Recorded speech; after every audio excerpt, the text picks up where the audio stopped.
a simulated training game between AI Expert and AI Advanced. We start with the Dutch defense. The Dutch is an ambitious choice for black.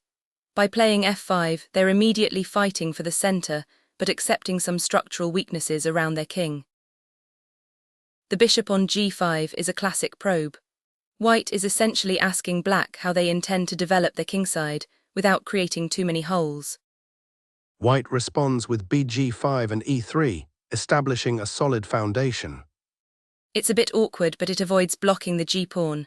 The board is currently balanced, but this knight is a target waiting to happen. Aggressive, white is trying to provoke a weakness or force that knight to move again before it can find a better home. Black brings the knight out to h6, a slightly unusual square. White pushes h4, putting immediate pressure on the g4 square. These trades are designed to clarify the center. White is happy to trade their active bishop if it means disrupting black's coordination. A series of exchanges on e5 follows, with both sides trading off pieces. Look at the heat map. The board is genuinely purple here. It's a high-tension clash where every square in the center is being fought over simultaneously. The knight and bishop are both exchanged on e5. A necessary move to stop the e-pawn from becoming too dominant, but it leaves the d6 square as a potential hook for white. Black plays d6, attempting to stabilize the position. Black is trying to maintain activity. However, white's knight on c4 is already starting to look like a very annoying piece. The queen enters the game on d6. Castling long is a clear signal of intent. The e4 break is the catalyst. White wants to open the center while their king is tucked away safely. White castles queenside and immediately pushes e4. The rook lift is a sophisticated maneuver. It allows the rook to swing across the third rank to either flank, depending on where the attack develops. Black takes on e4, and white responds by lifting the rook to h3. The queens are now dancing on the f-file. They're probing for a mistake. If you look at the colors, the board is shifting blue. Black has a temporary spatial advantage here. It's a prophylactic move. White is securing the king and preparing the pieces for a more direct confrontation. White plays b2, a quiet move in a tense position.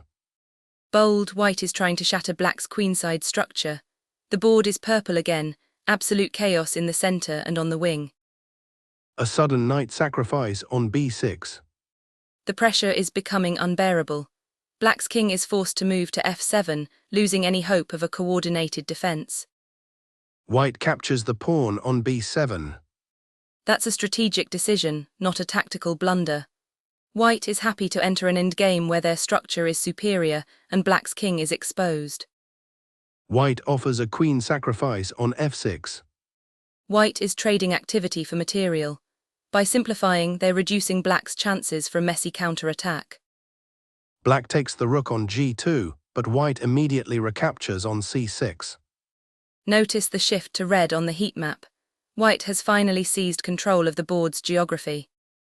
The bishops are traded off on g4. A precise removal of the defender. It forces the black king into a worse position and clears the way for the remaining rook. White plays rg7+, sacrificing the rook. A patient king walk. White isn't in a rush because the technical advantage is now overwhelming. The white king moves to a2 to step out of the checks.